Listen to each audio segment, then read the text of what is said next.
కానివ్వండి శంకుస్థాపన చేసి ఆ సందర్భంగా మిమ్మల్ని అందరినీ కలవటం చాలా సంతోషంగా ఉందని చెప్పేసి మనవి చేస్తా ఉన్నాను. మరి మీ అందరూ నూజివీడులో కాలు పెట్టిన దగ్గర నుంచి మే 13 ఘనమైన విజయాన్ని చేకూర్చిపెట్టారు. మీ అందరికీ కూడా చేతులెత్తి నమస్కరిస్తాము. ఈ రాష్ట్రంలోని ప్రజలందరూ కూడా చరిత్రలో ఎన్నడూ లేని విధంగా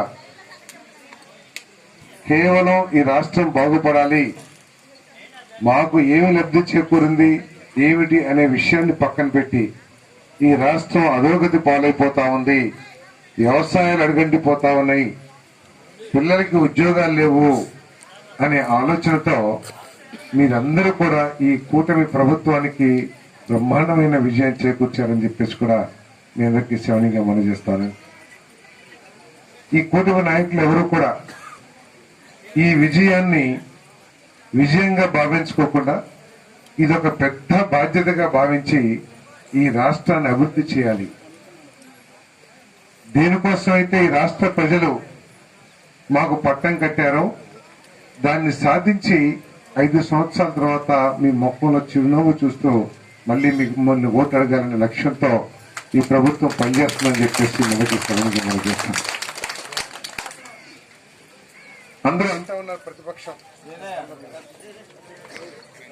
చేస్తా ఉన్నారు. వచ్చిన మొట్టమొదటి రోజునే చంద్రబాబు నాయుడు గారు రాష్ట్రంలో 64 లక్షల మంది పెన్షన్ ని 3,000 రూపాయల నుంచి 4,000 రూపాయలకి అధికారులకు రాకముందే శాంక్షన్ చేసిన విషయాన్ని మీ దృష్టికి తీసుకొస్తా ఉన్నాను.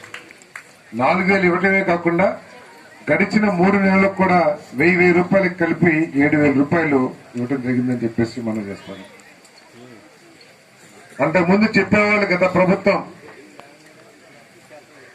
వాలంటరీ వ్యవస్థను నేనే కనుగొన్నాను, వాలంటరీ వ్యవస్థ మూలంగానే ఈ రాష్ట్రం పనిచేస్తా ఉంది, ఆ వ్యవస్థని ఏర్పాటు చేసింది నేనే, ఆ వ్యవస్థలు అందరూ కూడా నా సైనికులు అని చెప్పేసి గొప్పగా చెప్పుకునేవాళ్ళు గత ముఖ్యమంత్రి జగన్మోహన్ రెడ్డి గారు.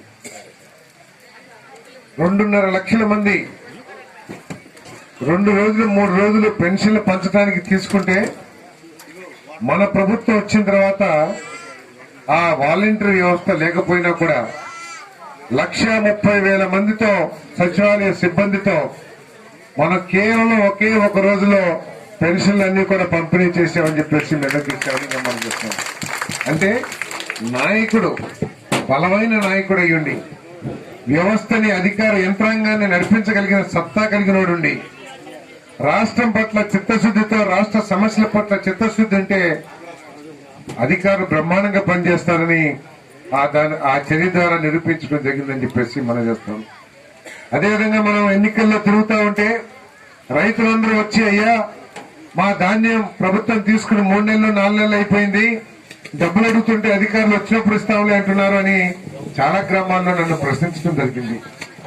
మన ప్రభుత్వం రాగానే మొట్టమొదటి సంతకంతో 1,647 కోట్లు గత ప్రభుత్వం ఎగ్గొట్టిన రైతులకు ఎగ్గొట్టిన ధాన్యం డబ్బుల్ని మన ప్రభుత్వం రైతు ఖాతాలకు చేర్చిందని చెప్పేసి కూడా మీ అందరికీ శ్రవణీయంగా మనం చేస్తాం.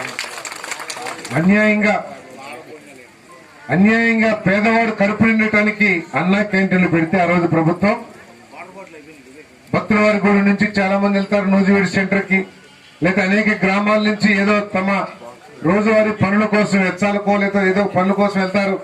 మధ్యాహ్నం భోజన సమయానికి హోటల్కి వెళ్లి భోజనం